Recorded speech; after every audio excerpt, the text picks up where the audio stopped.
விபச்சாரின்னு சொல்லாதீங்க. அனல் பறக்கும் அருள்மொழி பேச்சு என்கிற தலைப்பில் ஒரு காணொளியை பார்த்தோம். பேச்சின் சாரம்சம் என்னவென்றால், விபச்சார தொழில் செய்பவர்களை நாம் இழிவாக பேசுகிறோம். ஊடகங்களை விமர்சிக்கும்போது வேசி என்கிறோம். பிடிக்காதவர்கள் வேசித்தனத்தோடு ஒப்பிடுகிறோம். உலகில் விபச்சாரத்தில் ஈடுபடுபவர்கள் எந்த வகையில் பிறரைவிட மோசமானவர்களாக போனார்கள். அது ஒரு தொழில். அதனடிப்படையில் பெரியார் அவர்களை மதித்தார். பொய்யையே மூலதனமாக கொண்டு செயல்படும் ஒரு வியாபாரியை விட, வக்கீல் தொழில் செய்பவரை விட எந்த விதத்தில் மோசமானவர்கள் விலைமாதர்கள் என பெரியார் கேட்டார் என அருள்மொழி கூறினார். விலைமாதர்களை மதிக்கக்கூடியளவு யோக்கியவானா ஈ.வே. ராமசாமி என பார்ப்பதற்கு முன் நம் சேனலை சப்ஸ்கிரைப் செய்து ஆதரவு தாருங்கள். உங்கள் ஆதரவு நமக்கு ஊக்கமளித்து இன்னும் நம் பங்களிப்பை சிறப்பாக செய்ய உதவும். நன்றி. இனி காணொளி. அருள்மொழி கூறியது போல் விலைமாதர்களை ஈ.வே. ராமசாமி உண்மையிலேயே உயர்ந்த ஸ்தானத்தில் தான் வைத்திருந்தாரா என பார்ப்போம். காரணம், தீக்க ஆசாமிகள் அடித்துவிடுகிற பொய்களில் ஆண்கள் பெண்கள் என்கிற பேதம் இல்லையே. கி. வீரமணிக்கு புழுகுவதற்கு எவ்வளவு உரிமை உள்ளதோ அவ்வளவு உரிமை அருள்மொழிக்கும் உள்ளதுதானே. ஈ.வே. ராமசாமியின் வரலாற்றை முழுமையாக அறிந்தவர்கள் விலைமாதர்களை மதிக்கிற அளவுக்கு யோக்கியஸ்தராக ஈ.வே. ராமசாமி இல்லை என்பதை அறிவார்கள்.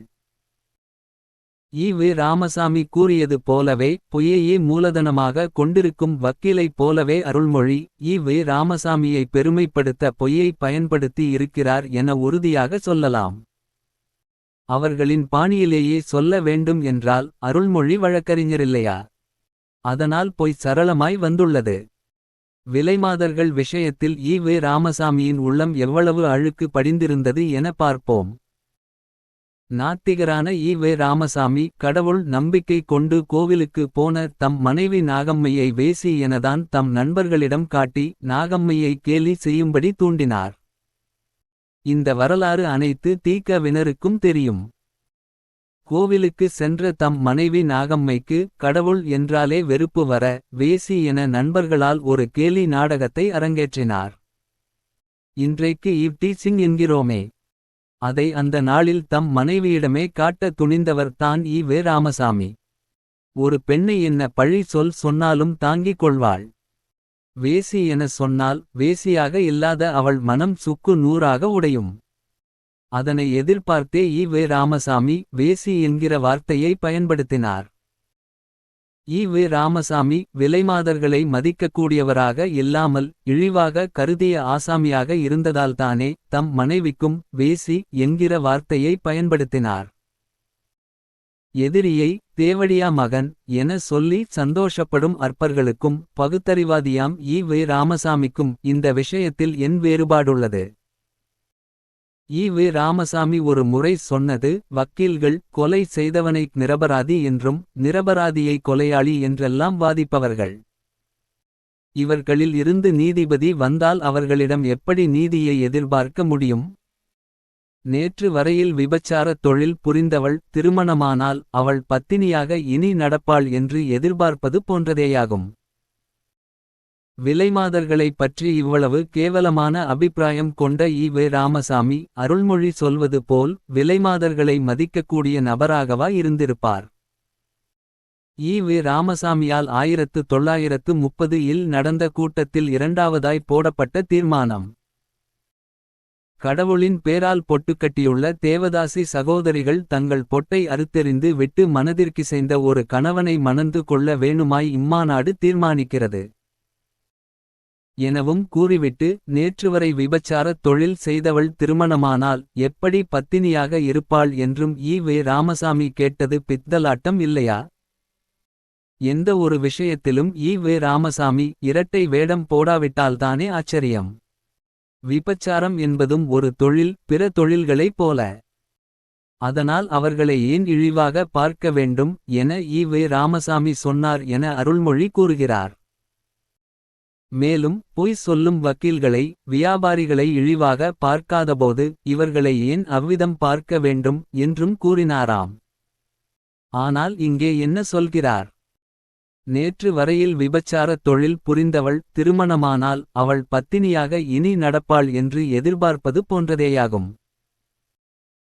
திருமணம் முடித்தாலும் அவளிடம் விபச்சார புத்தி போகாது என்பது ஒழுக்கமுள்ள அறிவுக்காரனாக ஈ. ராமசாமி இருந்திருப்பாரேயானால் அவர் வாயிலிருந்து இந்த வார்த்தை வந்திருக்குமா?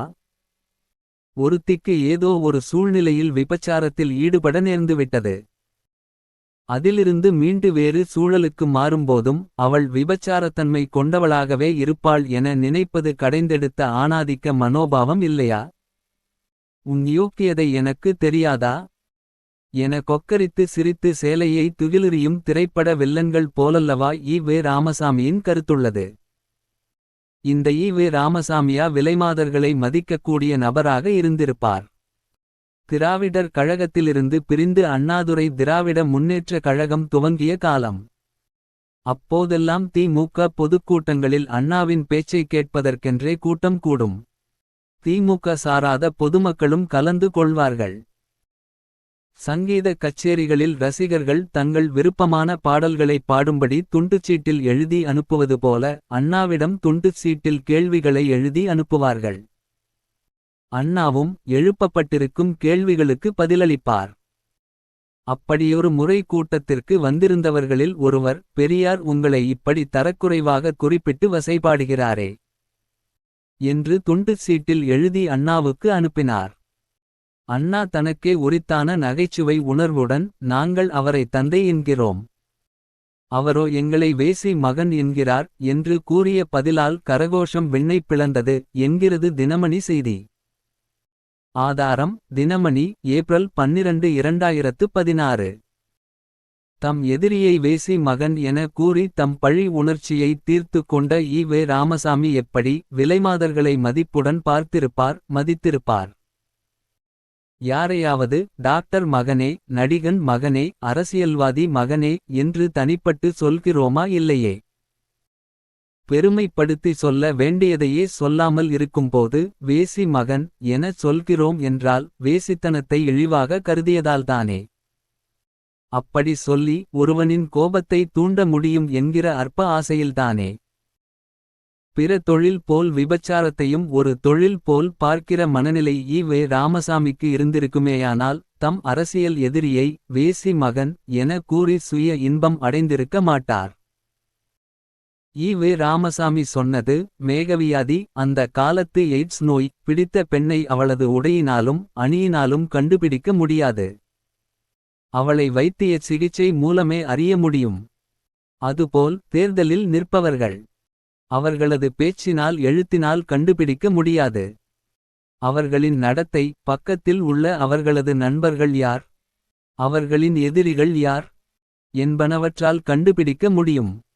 விடுதலை, ஜனவரி 30, 1966. உதாரணம் சொல்ல எத்தனையோ நோய் அல்லது வேறு ஏதாவது ஒன்றை சொல்லி இருக்கலாம். ஆனால் ஈ. ராமசாமியிடமிருந்து விபச்சாரம், விலைமாதர்கள், மேகவியாதி முதலியனவற்றை சாமானியத்தில் பிரிக்க முடியாது என்பது போலுள்ளது அந்த விளக்கம். காரணம் அவ்வளவு ஒழுக்கம். மேகவியாதி பிடித்த ஆணை அவனது உடையினாலும் அணியினாலும் கண்டுபிடிக்க முடியாது. அவனை வைத்திய சிகிச்சை மூலமே அறிய முடியும் என்று சொல்ல ஈ. ராமசாமிக்கு ஏன் வாய் வரவில்லை? ஆண்களுக்கு தவறான பாலுறவால் வரும் வியாதி வராதா? விபச்சாரம், மேகவியாதி என்பன தோன்ற பெண்கள் மட்டும் காரணமா? அப்படி நினைக்கக்கூடிய நபர் எப்படி விலைமாதர்களை மதிக்கக்கூடிய பிறவியாக இருப்பார் என நம்ப முடியும்? ஈ. ராமசாமி இன்னும் ஒரு முறை கூறியது தமிழச்சியின் பக்கத்தில் இருந்து எடுத்தது. ஈ. ராமசாமி கூறியது, எத்தனையோ பேர் தினமும் சாகிறார்கள். எல்லோரையும் பற்றி நாம் துக்கப்படுவதில்லை. எல்லோருக்கும் நினைவு நாள் கொண்டாடுவதில்லை. யார் செத்தாலும் அவர்களால் ஏற்பட்ட நஷ்டத்துக்காக துக்கப்படுவதே தவிர செத்தவருக்காக துக்கப்படுவது இல்லை. இது உலக இயற்கை. தகப்பன் செத்தாலும் பிள்ளை செத்தாலும் மனைவி செத்தாலும் நஷ்டத்தை உத்தேசித்துத்தான் துக்கப்படுவதாகும். இரத்த சம்பந்தம் யார் கண்டார்கள்? கிழவனாகி கண்ணு போய் நடக்கச் சக்தியற்ற தாய் தகப்பன் செத்தால் யார் துக்கப்படுவார்கள்? அந்நிய புருஷனிடத்தில் காதல் வைத்திருக்கும் ஒருவனுடைய அழகும் செல்வமும் உள்ள மனைவி இறந்து போனால் புருஷன் துக்கப்படுவானா? அவளைச் சாகடிப்பதற்காக முயற்சிப்பான். அப்படியே தான் பிள்ளை குட்டிகள் விஷயத்திலும் இருந்து வருகிறது. தாசிகளுக்கு பெண் குழந்தைகள் செத்தால் ஏற்படும் துக்கம் ஆண் குழந்தைகள் செத்தால் ஏற்படுகிறதா? குடும்பஸ்தர்கள் என்பவர்களுக்கு ஆண் மக்கள் செத்தால் ஏற்படும் துக்கம் எவ்வளவு? பெண் மக்கள் செத்தால் அவ்வளவு ஏற்படுகிறதா? இவற்றுக்கு எல்லாம் காரணம் லாபநஷ்டமில்லாமல் வேறு என்ன? ஆகவே எப்படிப்பட்டவர்கள் சாவதானாலும் எந்தத் தலைவர்கள் மகாத்மாக்கள் சாவதானாலும் மக்கள் துக்கமும் மகிழ்ச்சியும் அடைவார்கள். ஈ. ராமசாமி மேற்காணும் உரையாடலில் கணவன் மனைவி தாய் தகப்பன் கிழவன் என சகலரின் மரணம் பற்றி பேசுகிறார். ஆனால் கூறியனவற்றில் வெட்கக்கேடான புத்திக்கெட்டு போய்ப் பேசியதாக இதைத் தான் பார்க்கிறோம். தாசிகளுக்கு பெண் குழந்தைகள் செத்தால் ஏற்படும் துக்கம் ஆண் குழந்தைகள் செத்தால் ஏற்படுகிறதா? என்னவொரு கேவலமான சிந்தனை ஈ. ராமசாமியிடமிருந்து. எந்த திருடனாவது தம் பிள்ளையும் திருட்டு தொழில் செய்ய வேண்டும் என விரும்புவானா? ஆனால் தாசி தன் மகளையும் தாசியாக்க விரும்புவாள் என்பது தானே ஈ. ராமசாமியின் பகுத்தறிவெண்ணம். சூழ்நிலை காரணமாக சிலர் எண்ணலாம். ஆனால் அதுவே பெருவாரியானவர்களின் எண்ணம் போல் ஈ. ராமசாமி பேசுகிறார். இத்தகையவரை விலைமாதர்களை மதிக்கக்கூடிய பண்பை கொண்டவர் என அருள்மொழி கூறுகிறார். ஈ. ராமசாமியை மேன்மைப்படுத்துகிறேன் பேர்வழி என இவர்கள் தங்களை ஏன் தாழ்த்திக் கொள்ள வேண்டும்? ஈ. ராமசாமி சிந்தனையில் என்ன வெங்காய பகுத்தறிவுள்ளது? பெண்ணிய வாசனையுள்ளது. ஈ. ராமசாமி எப்போது பேசினாலும் அதில் கற்பு தாசி வைப்பாட்டி மலம் போன்ற வார்த்தைகள் இருக்க தவறுவதில்லை. தமிழில் ஈ. ராமசாமிக்கு பிடித்த வார்த்தைகள் இவைகள் தாம் போலும். ஒரு தாய் தன் மகள் ஒழுக்கம் நிரம்பியவளாக தன்னைப் போல் வாழும் நிலை ஏற்படாமல் படித்து நல்ல வாழ்க்கை வாழ வேண்டும் என்று தானே விரும்புவாள்.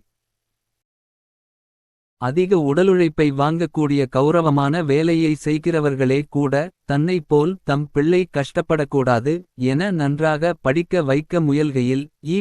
ராமசாமியின் பகுத்தறிவு மூளை தாசி தன் மகளை தாசியாக்குவாள் என்றே கேவலமாக சிந்திக்கிறது.